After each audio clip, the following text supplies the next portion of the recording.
Estamos aqui no Bahia Oil and Gas Energy com Luiz Gavazza, presidente da Bahia Gás.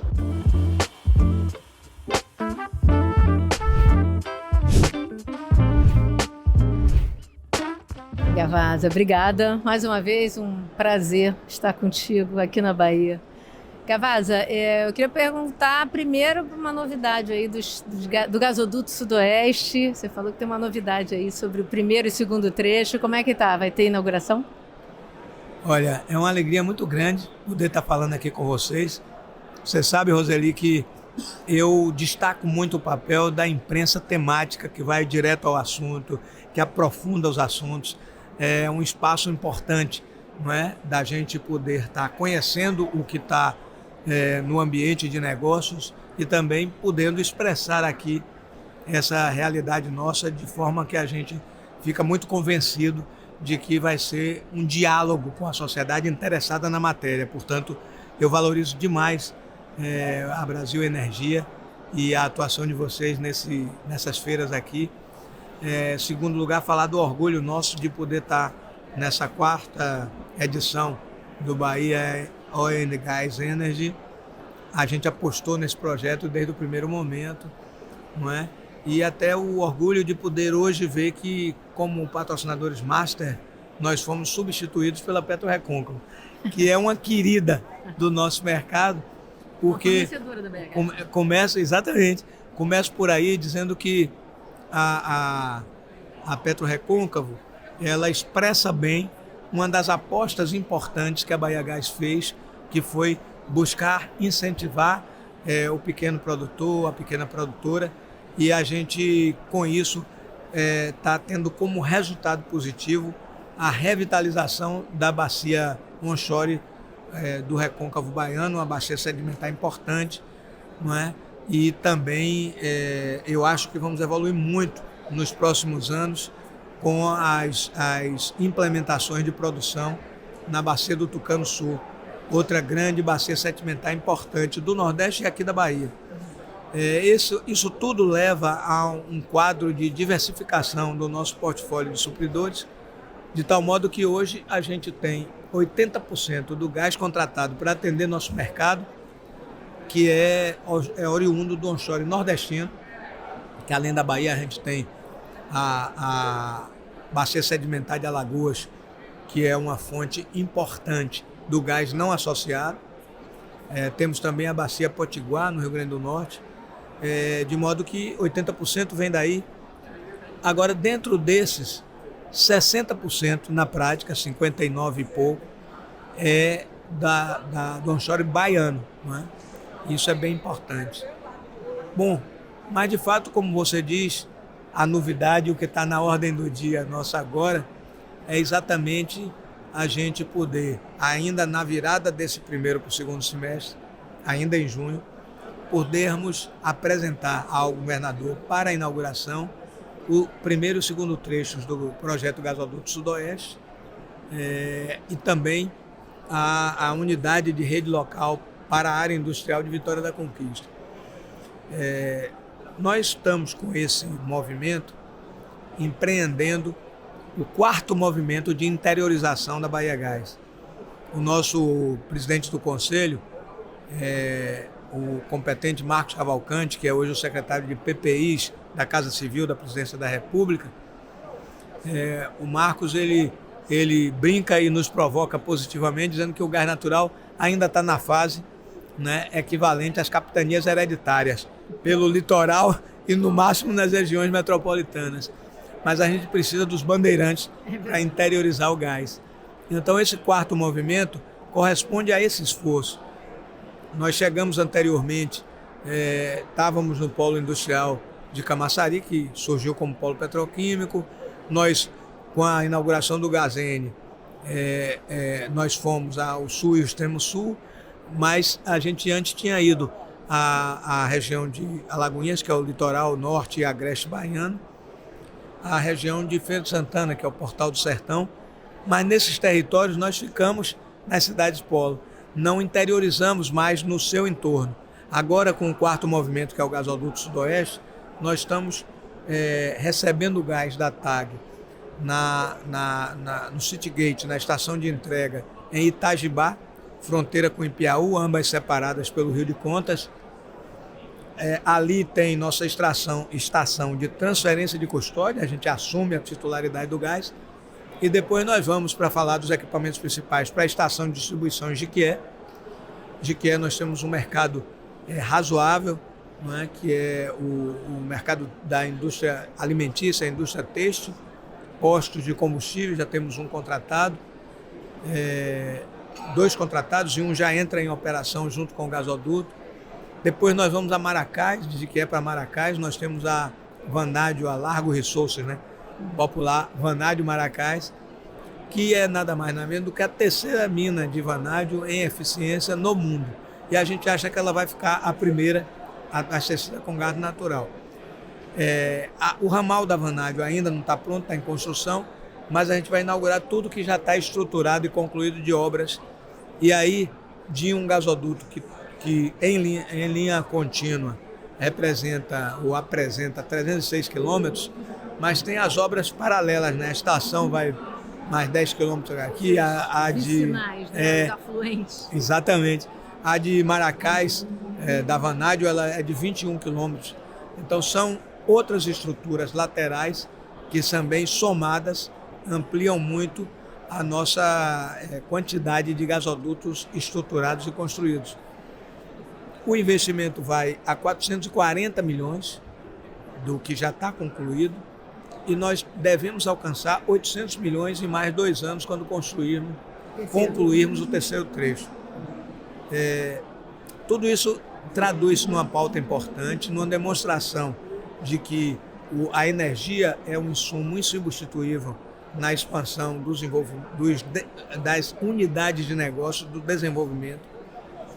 Isso também nos coloca diante do fato de que os desafios para um estado como a Bahia, enorme, do tamanho, aliás, maior do que o território da França, ele requer muitas soluções criativas, inovadoras e a eficácia máxima possível nas soluções tradicionais para que a gente possa atender aos desafios dessa enormidade que é o estado da Bahia. E a BahiaGás está super empenhada nisso. Então, a primeira notícia, você deu o briefing aqui, é exatamente a conclusão desses 2 primeiros trechos do gasoduto Sudoeste e da unidade de rede local de Vitória da Conquista. O segundo elemento importante é que daqui a 15 dias a gente vai estar se deslocando e atuando lá na Bahia Farm Show, que é a mais importante feira do agronegócio. Eu acho que é a mais importante do Brasil, mas certamente a da Bahia. Lá nós vamos discutir soluções de ampliação da oferta de energia para a região, porque a oferta de energia na região ainda é um problema, uma limitação grave. Os números que lá foram trazidos para nós falam de forma muito impactante sobre essa realidade. Lá na região, na microrregião de Luiz Eduardo Magalhães, se produz 0,6 giga de produção de energia. Agora, o grave é que a carência, a demanda reprimida, e isso é um levantamento das associações corporativas, a AIBA, a ABAPA, a Socafé. Tudo que eles mapeiam somado dá uma demanda de 2,8 giga. Ou seja, nós temos menos de 1 giga numa demanda de 2,8 giga atendidos. Ainda nessa visita que nós fizemos, aí já fazem 2 meses e meio, nós fomos informados, blindados com uma solução que a própria Coelba Neoenergia já apresentava, que era até mais que duplicar o seu consumo, o seu fornecimento local. Então sairíamos de 0,6 giga para 1,3, algum número nesse negócio. Mesmo com esse movimento, ainda restam 1,5 giga, né, de deficiência energética que a gente quer mostrar as possibilidades com a BahiaGás da gente atender. Aí eu estou falando da gente atender com o GNL, no primeiro momento, com pequenos contêineres, Saía de Itajibá, indo por carretas, e na sequência nós íamos estruturando projetos com biometano para que ao final de 2 anos e meio, nós tenhamos o biometano como um energético impulsionador da região. Aí nós vamos ter uma das primeiras regiões, micro-regiões verdes do Brasil, um energético todo renovável. Então, os desafios são muito grandes, o Bahia é um estado enorme, a diversificação da economia baiana também é muito grande. Agora, nós nos sentimos, e essa sensação, nesse 4º ano de feira, capazes de enfrentar esses desafios e de arrumar soluções criativas para vencê-los. Você falou da rede local de Vitória da Conquista, vocês conectaram o primeiro cliente industrial recentemente lá, não foi? Queria que você me falasse que cliente é esse e também da Vanádio, se eles já tiveram que converter já máquinas, como é que é isso, para receber o gás que vai chegar? É isso aí. Olha aí o furo de reportagem, Roseli. De fato, nós estamos com uma novidade. Falei isso hoje no gabinete do governador de manhã, discutindo essa estratégia para a inauguração. O primeiro cliente industrial atendido no Sudoeste é exatamente a Oxibra, é uma produtora de cogumelos desidratados e tal, que é um fornecimento bem importante para a gastronomia da região. Mas nós temos a Mira na Maratá, que tem uma unidade importante na região, na Tia Sônia, que é famosíssima pela produção dos alimentos orgânicos, saudáveis, não é? Então, assim, esses passos já foram dados, eles, quando da inauguração, vão ser publicizados, mas é até uma coisa bem importante da gente destacar, porque não é uma inauguração só do faz de conta, é a inauguração da estrutura que estava pronta, não é, e que ainda não tem clientes, não, é uma estrutura que já vai ter clientes sendo atendidos, e que é da mesma forma, nós vamos ter um posto de combustíveis logo quando o gasoduto seja pressurizado, já rodando com gás natural. Isso tudo são aqueles movimentos que nos retroalimentam de energia, não é? É a certeza de que o desafio enfrentado, ele está sendo superado, não é que foi superado, mas ele está sendo superado. E isso nos retroalimenta para vencer desafios maiores, para poder enfrentar esses desafios menores com mais energia ainda. E vocês estão com quantos fornecedores de gás? E eu queria saber também que perspectiva você vê de aumento, né, da demanda e do consumo, da entrega do gás com o gasoduto Sudoeste? Esses primeiros trechos? Bem postas as suas perguntas. Nós estamos, então, nesse momento assim, de desafios enormes, mas que a gente vê do nosso lado como janelas de oportunidades. Olha que a Bahia, ela foi brindada nessa fase inicial do leilão de capacidade com 10 projetos. Desses 10 projetos, 2 são de ampliação de capacidade, como é o caso da Termobahia, que é a termoelétrica que atende a Acelen com vapor e vende a energia excedente produzida para o Mercado Livre. Mas são outros 2 já pré-existentes como esse, mas 8 novos projetos que certamente vão nos trazer algo em torno de 5 milhões de metros cúbicos de demanda para consumo de gás natural. Além do que a gente já tem hoje. Nós temos cerca de 3 milhões e 700 do mercado diretamente contratado por nós. Nós temos, com a Fafem Bahia, rodando hoje com um consumo de 1.200.000 metros cúbicos dia, essa termoelétrica, a fábrica de fertilizantes. Nós temos a termoelétrica que eu acabei de citar, com uma movimentação média de 600.000 metros cúbicos dia. E a própria Acelen, a refinaria, com uma movimentação, com um consumo de em torno de 1,1 1.100.000 metros cúbicos dia. Portanto, aí a gente já soma 1,1 com mais 1,2, 3,3 e mais 600, 3,9. Então, 3 milhões e 900 mil metros cúbicos dia. Isso já é um grande impacto que, somado aos nossos quase 4 milhões, já produz, então, algo com referência a, já vamos falar aí de 4 e 3, 7, 7.900, quase 8 milhões de metros cúbicos por dia. Essas térmicas vão acrescentar cerca de 5 milhões. Então a gente vai para 13 milhões, se todos esses projetos vingarem, 13 milhões de metros cúbicos por dia no momento em que as térmicas estejam despachando total, chamadas a despachar total.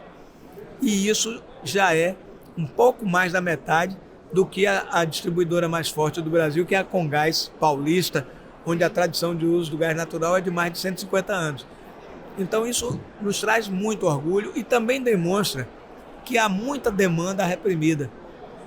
O que é que eu trago aqui? Tem setores da nossa economia, eu estou dando esse exemplo das termoelétricas, mas tem setores da nossa economia que não vão conseguir fazer a transição energética sem passar pelo gás natural. É o caso da siderurgia, do setor de cimentaria. É o caso também do próprio segmento de metalurgia, que na Bahia tem, mas é pouco ainda. A gente sonha em converter os equipamentos da Ferbasa, por exemplo, que é uma metalúrgica de grande impacto na economia local. Atendendo em sequência a mineração e o agronegócio, nós vamos potencializando mais ainda essa capacidade nossa de enfrentar e vencer grandes desafios. Nós vamos nos firmando como a segunda distribuidora de gás canalizado do Brasil, comparado às distribuidoras e, ao mesmo tempo, a gente se destaca se consolidando como a principal, a maior empresa dirigida pelo poder público. O poder público estadual é o poder concedente, mas as empresas que ainda estão sob o controle, que é o caso da Bahiagás, e continuará sob o controle do Estado, é a referência importante que nós temos. Acho que isso já revela os desafios, mas também os potenciais, a janela de oportunidade que temos. E agregado a isso, a gente vislumbra a possibilidade de instalação no Nordeste de data centers, que eu vou brincar aqui dizendo que são as grandes caixas de energia para suportar estruturas que alimentem as redes de dados, para ganharmos a internet com mais velocidade, a movimentação de dados com mais velocidade, como os países em desenvolvimento como o Brasil merecem, né? E hoje não têm acesso. E dentro da construção dos data centers, a gente reconhece muito importante utilizarmos, especialmente no Nordeste, as energias renováveis, das quais somos grandes produtores, como energia solar e energia eólica, mas nenhuma estrutura dessa garante o funcionamento seguro e ininterrupto se não tiver um energético que consegue atendê-la de forma segura e intermitente, que é o nosso caso do gás natural. Então, a gente pensa que data centers serão uma boa combinação de experiências que a gente já tem no estado da Bahia, que é soluções de eficiência energética combinadas com o gás natural e as energias renováveis. Se tratamos tudo isso, a gente vê também a possibilidade concreta, real, de começarmos a nos estruturar para vencer um outro desafio importante. É que, diferentemente do hemisfério norte, os motivos da poluição atmosférica dos gases de efeito estufa no hemisfério sul são o manejo da terra, né? Que é essencial e, eu diria, inevitável por conta da pujança do nosso agronegócio. As queimadas, em segundo lugar, as queimadas que agora no terceiro governo Lula nós já vimos uma redução significativa, mas ainda existe. E o terceiro elemento no hemisfério sul é o uso do diesel. O diesel é um dos subprodutos mais poluentes, né, do petróleo, e ele é usado fartamente na indústria, ele é usado fartamente no transporte e é usado fartamente nos veículos pesados, de carga pesada, veículos de logística, veículos de estruturas de empresas grandes, de frota e veículos de transporte de passageiros. Então a gente tem visto já algumas iniciativas. Nós fomos com a ABGás ao Fundo Nacional de Desenvolvimento da Educação, o FNDE, no Ministério da Educação, pedir que os próximos editais para renovação da frota dos ônibus escolares, que parte grande deles, eu acho que mais de 70% é financiado pelo governo federal. Então, a gente ter esses veículos, já uma parte deles, pelo menos, com gás natural, ajuda a reduzir a emissão de carbono e traz mais economia, não é, para um setor muito importante, que é o setor da educação brasileira. Mas, além disso, nós estamos mirando em desenvolver os corredores sustentáveis. Você já me viu falar aqui em outros anos dos corredores sustentáveis, só que agora a gente chega numa fase, digamos assim, bem prática da entrada em operação disso, porque os corredores sustentáveis para os veículos leves e passageiros, eles mais ou menos que existem. Agora a gente precisa combinar corredores sustentáveis para os veículos pesados. E a gente aí tem que combinar o posto tradicional de combustíveis, que tem também o GNV, que é o gás natural veicular, com as estruturas dedicadas para o abastecimento de frotas, que são os pontos de abastecimento, que podem estar dentro do pátio de um grande cliente, de um grande dono de frotas, como pode estar também numa rota rodoviária para atender esses fluxos de transporte. E essas duas possibilidades são muito reais, existem em outros estados do Brasil, e a gente amanhã, até a propósito, a gente vai ter um debate com o setor e, portanto, com as operadoras de logística que atuam em aliança conosco no setor de gás natural. Nós vamos poder ter esse debate amanhã. Vamos fazer aqui na Brasil Energy Óleo e Gás, nós vamos fazer um debate justamente mostrando essa chamada pública, seus parâmetros e ouvindo o mercado, né? Porque nós somos muito humildes, disciplinados, não somos donos da verdade, conhecemos muito do nosso negócio, temos expertise, vamos viabilizar, estamos e vamos viabilizar soluções importantes, mas a gente tem a seriedade, a serenidade e a humildade de consultar, de auscultar o mercado. Quais são as soluções, quais são os detalhes, quais são as dúvidas para que a gente aprimore essa chamada. Tudo isso junto, a gente vai criando musculatura, fortalecendo a musculatura, por assim dizer, para atender a esses desafios que estão postos.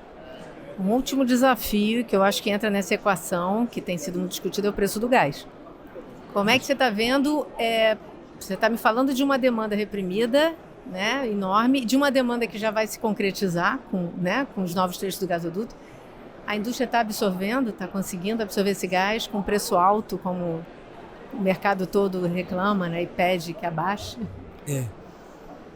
Aí faz parte dos desafios que enfrentamos, e assim é bem importante registrar que nós temos conseguido alcançar um grau de competitividade que nos coloca muito à frente de outras distribuidoras, de outras parceiras, co-irmãs do setor. Nós temos a tarifa média mais competitiva do segmento industrial no Brasil e nós temos uma das tarifas médias mais baixas para todo o portfólio de clientes do Brasil. É claro que a gente perde para Alagoas, mas por que a gente perde para Alagoas? O volume movimentado por Alagoas é bem menor que o nosso. É cerca de 600 mil metros cúbicos por dia, quando nós falamos aqui de hoje já estarmos rodando com perto de 8 milhões de metros cúbicos por dia, somando mercado contratado com mercado livre. Aí, Alagoas, que movimenta bem menos, tem uma farta produção no polo alagoano, que é aquele que eu falava agora há pouco de farta composição dos reservatórios com exclusivamente gás, o que facilita o desenvolvimento da produção de gás. Esses atributos, essas especificidades fazem com que Alagoas tenha um preço mais competitivo. Mas olhando o mercado como um todo, olhando a curva de consumo do Brasil, a gente vê que a nossa tarifa está bem à frente da média de mercado. Isso já é um registro importante que eu quero fazer aqui. Mas nós não nos acomodamos com isso, porque a gente tem também um mercado muitíssimo sensível. O mercado industrial baiano, que é esse mais diversificado, fora do eixo São Paulo-Sul,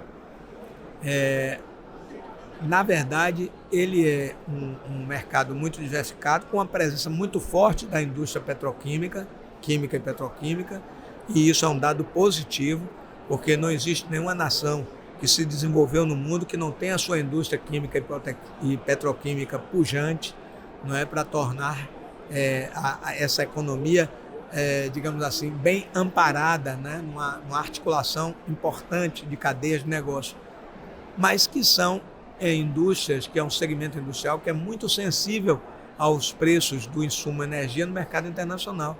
Então a gente dialoga com uma realidade quase que em embate permanente por conta da referência dos preços no mercado internacional. Aí eu penso que o mais significativo que nós podemos ter é exatamente o desenvolvimento de soluções para que a gente encontre soluções criativas para tornar as tarifas ainda mais competitivas. A gente, primeiro, busca engenharia de negócios que sejam mais eficazes, que sejam mais competitivas. Eu quero lhe dar um exemplo aqui. No painel que participei ontem à tarde, aqui na abertura da feira, a gente tinha colegas de diversos atuantes de diversas instituições do setor, e estava na nossa mesa os companheiros representando a Eneva, estava o Brian. Aí eu disse, Brian, no polo, na conurbação urbana, Juazeiro, Petrolina do lado pernambucano, Juazeiro do lado baiano, para nós aqui o noroeste do estado, para Pernambuco lá, o sudoeste do estado de Pernambuco, a Eneva atende a uma rede local em Petrolina. Então ele já tem GNL lá. A gente pode adquirir o GNL para atender o lado baiano de Juazeiro nos primeiros 2 anos, porque lá temos um projeto de produção de biometano. Só que o projeto de produção de biometano ele não se põe de pé com menos de 2 anos de estruturação após as tratativas comerciais. Então, qual é a ideia que eu lancei? É a ideia de que consumamos o gás da Eneva, e claro que a gente quer que eles façam um preço bem camarada, né, já que a gente vai aumentar o volume vendido, ao mesmo tempo que, assumindo isso num prazo de 2 anos, a gente, em 2 anos, aquela estrutura que a Eneva hoje pilota da Copergás, ela pode ser dirigida para outro polo do estado que precisa ser desenvolvido, é da regra da rede local lá no Pernambuco, e aí a gente entra com a produção do biometano. Então nós vamos ter o inusitado, assim que concluirmos um projeto bom como esse, de termos a primeira região a micro-região verde do Nordeste, a 2 primeiras, né? Uma para o lado baiano, de Juazeiro e micro-região, outra para o lado pernambucano, com Petrolina e micro-região. 2 regiões importantes economicamente para os seus estados. Petrolina, a micro-região de Petrolina até mais desenvolvida do que a micro-região de Juazeiro no lado baiano. Mas para você ter uma ideia, no lado de Juazeiro a gente tem 6 postos de combustíveis com pré-contratos para instalar o GNV. Então, há mesmo interesse. Nós temos, tanto no lado de Petrolina quanto no lado de Juazeiro, uma rede hoteleira razoável, eu diria robusta para cidades do seu porte, e essas redes hoteleiras podem ter sua estrutura econômica aprimorada com o consumo da energia do gás natural. Então, há muitas experiências interessantes. Aí o querido Marcelo Alfradique, da EPE, que era o mediador, disse, olha aí, ó, com a presença da Bahia Gás aqui e da Eneva, já se está quase que criando mesas de negócio no meio do painel, o que é bem importante.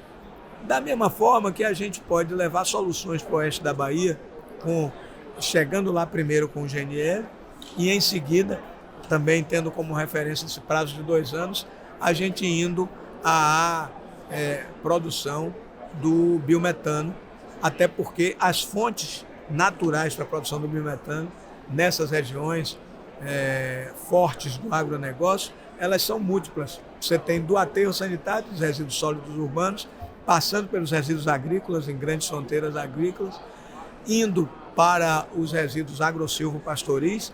No oeste da Bahia tem uma das maiores fazendas de confinamento de gado para o abate do Brasil, que é a Fazenda Capitá, e é um player importante, tem dialogado conosco.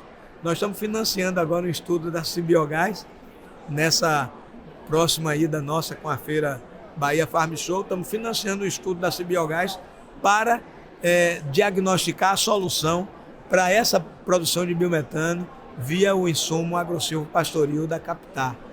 E em qualquer cidade dessa, distante do nosso litoral atlântico, do litoral oceânico, não é, em todos os cantos do mundo, porque nessas cidades oceânicas você tem a possibilidade do emissário submarino, então que é trabalhar o lodo do esgotamento sanitário.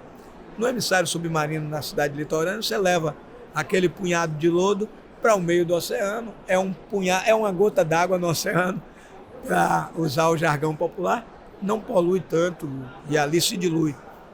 No interior, no entanto, você pode poluir as fontes subterrâneas de água, que são muito importantes para a sobrevivência, e as fontes vivas, né? Os rios, os córregos.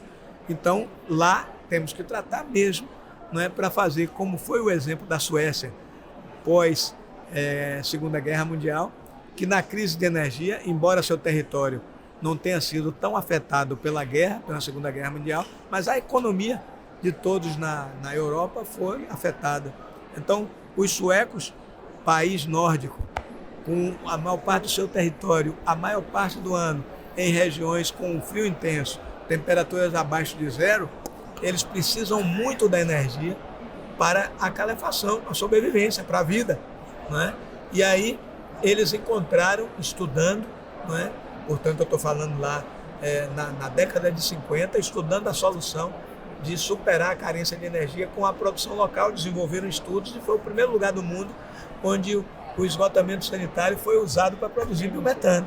Então, essas soluções, elas existem porque em todo o mundo vai se descobrindo, descortinando novidades e nunca é bom a gente pensar que a gente vai ficar permanentemente reinventando a roda. Então vamos aprender com a experiência dos outros e vamos customizar essas experiências à nossa realidade. É isso um pouco que a gente faz, um pouco não, a gente faz muito e faz permanentemente para poder vencer os desafios. Gavazza, muito obrigada mais uma vez. Eu que agradeço. É sempre bom, não é uma entrevista, é um diálogo com alguém que entende da matéria e que nos deixa à vontade e nos instiga a falar das novidades e a lembrar sempre dos desafios que são imensos, mas da nossa capacidade de superá-las. Aí é muito bom falar com a Brasil Energia. Obrigado.